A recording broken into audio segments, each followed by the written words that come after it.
Good morning, students. This side Ajay. Hope you all are fit and fine. So, guys, today we start our second module from the chapter Contemporary South Asia. So, here, last previous module we studied about South Asia, 7 neighboring countries, and Pakistan, Bangladesh. Now, monarchy and democracy in Nepal.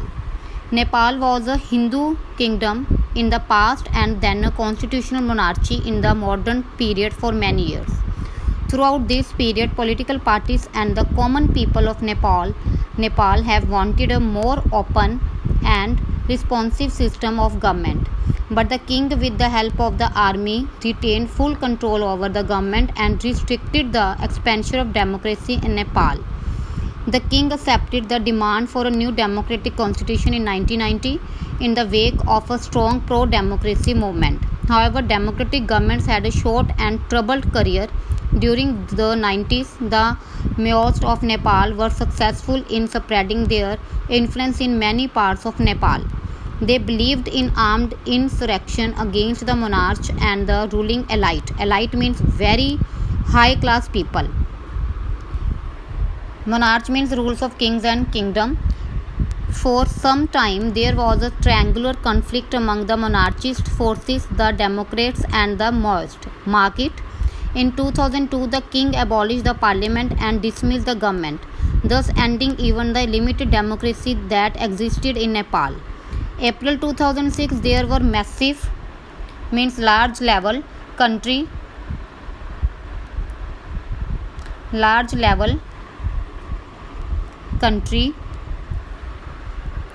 restored the large level. The struggling pro-democracy forces achieved their first major victory, and the king. Just wait, guys. Yeah. The struggling pro-democracy forces achieved their first major victory when the king was forced to restore the House of Representatives and that had been dissolved in April 2002. The largely non-violent movement was led by the seven-party alliance SPA. Mark it. It is a one-mark question. What is the full form of SPA? And the Maoist and the social activist. Nepal's transition to democracy is almost complete. Nepal has undergone a unique moment in its history because its formed Constituent Assembly draft the constitution for Nepal. Some sections in Nepal thought that a nominal monarchy was necessary for Nepal.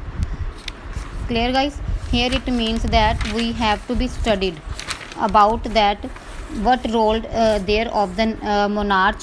The Maoist groups agreed to suspend armed struggle. They wanted the constitution to include the radical programs of social and economic restructuring. All the parties in the SPA did not agree with the program. The Maoist and some other political groups were also deeply doubtful of the Indian government and its role in the future of Nepal.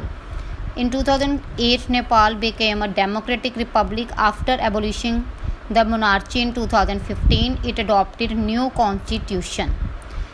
This was a journey how Nepal attained democracy and framed final constitution after so many problems, and ended the rule of monarch. Now next is ethnic conflict democracy in Sri Lanka. Before we start this topic, guys, I just remind you, in your 10th standard in political science chapter 1, you have studied there about the Tamils and Sinhala group, war for linguistic and ethnic problems regarding their own values and culture. So this whole module is based upon it. We have already seen that Sri Lanka has a retained democracy since its independence in 1948, but it posed a serious challenge not from the military or monarchy but rather from ethnic conflict. The totally different problem in Sri Lanka, because in Pakistan you can see that people suffer from military rule because military already they have relations with the terrorists, and only few members were those who run the government. and basically that democratic government and only meant for democracy, but it's a puppet in the hand of military rule. So secondly, in Bangladesh, you said that after how that ended of the presidential rule and then how attained it.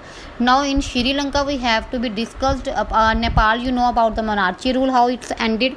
In Sri Lanka, ethnic war. Ethnic war means that problems regarding their language, culture, majority and minority.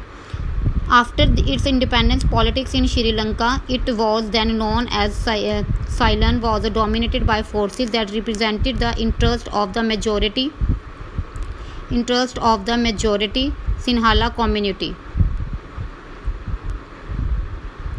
and they were hostile to a large number of Tamils who had migrated from India to Sri Lanka and settled there.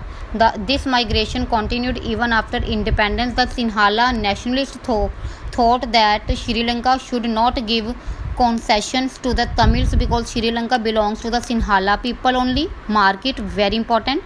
The neglect of Tamil concerns led to militant Tamil nationalism from 1983 onwards. The militant organization, the Liberation Tigers of Tamilalam, LTTE, very important. One more question. LTT has been fighting an armed struggle with the army of Sri Lanka and demanding Tamil Alam or a separate country for the Tamils of Sri Lanka.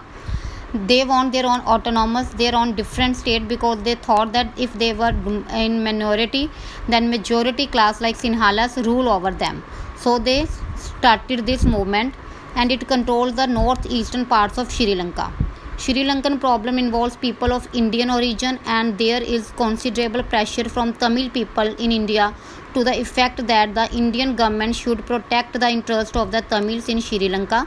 The government of India has from time to time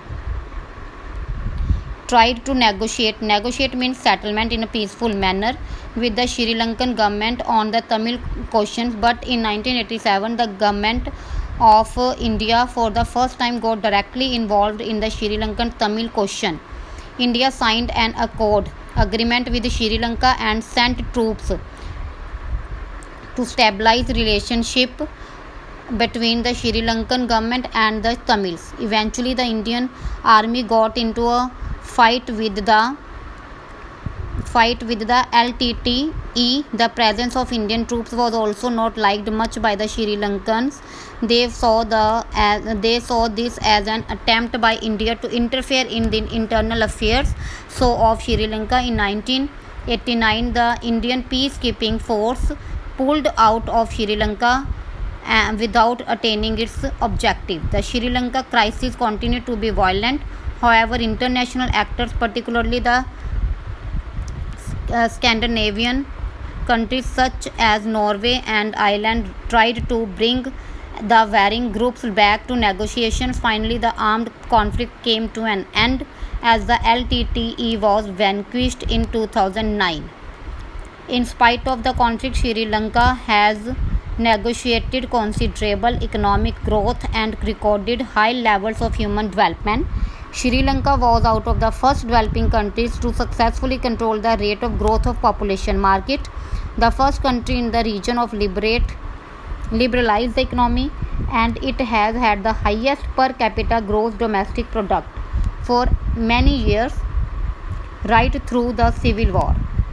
When the people of one particular country not happy with the rule of the government, then they have their own civil war. Despite the ravages of internal conflict, it has maintained a democratic political system.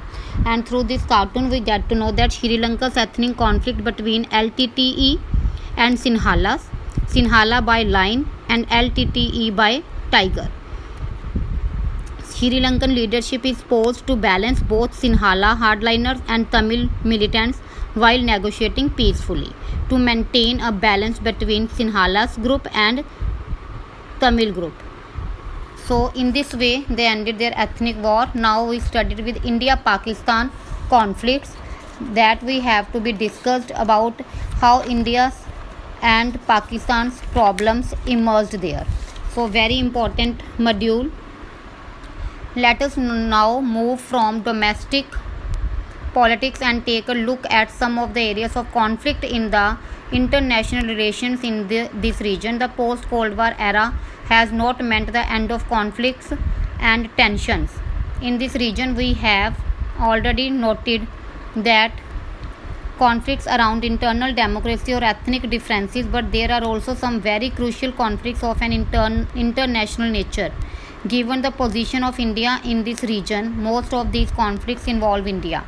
Most important reasons I have already marked. After the partition, two countries got embroiled, and Kashmir known as a bone of contention because Pakistan government claimed Kashmir belonged to them and Indian government claimed that it contained to them.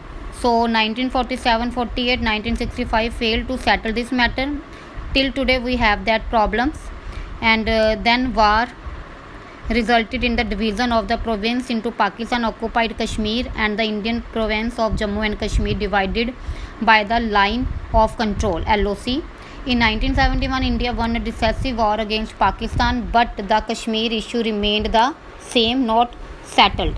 India's conflict with Pakistan is also over strategic issues like the control of the stretching glacier. It's a second reason market conflict between India and Pakistan glacier and over acquisition of arms. The arms race between the two countries assumed a new character, with both states acquiring nuclear weapons and missiles to deliver such arms against each other. In the 1990s, 1989, India conducted nuclear explosion in Pokhran. Pakistan responded within a few days by carrying out nuclear tests in the Chagai Hills. Since then, India and Pakistan seem to have built a military relationship in which the possibility of a direct and full-scale war has declined. Both the government continue to be doubt on each other. Indian government has blamed Pakistan government and Pakistan government blamed Indian government through Kashmir problem was there, and then India already blamed them for the terrorist activities strikes on the borders of India. The Indian government also believed that Pakistan had added the pro-Khalistani militants with arms and ammunition during the period 1985-1995, and its spy agencies, inter-services intelligence is alleged attacked means to be involved in various anti-Indian campaigns in India, operating secretly through Bangladesh and Nepal. So the government of Pakistan in turn blames the Indian government, and now here I have in short we can say that these were the problems. Then settlements also happened there.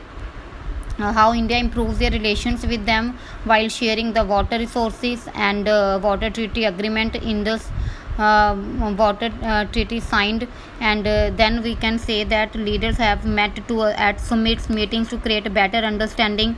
Visas are already given to the people easily. Bus routes have been opened by up between these two countries. All these things are how to improve the relations, but firstly we have to know about the in this module we get to know about the changing relationships of India and Pakistan. Now next module we cover with India and its other neighbors and peace and cooperation in the next video.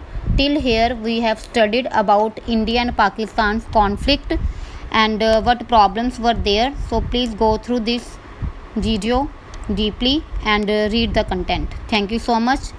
Stay happy, healthy and safe at home. Thank you guys.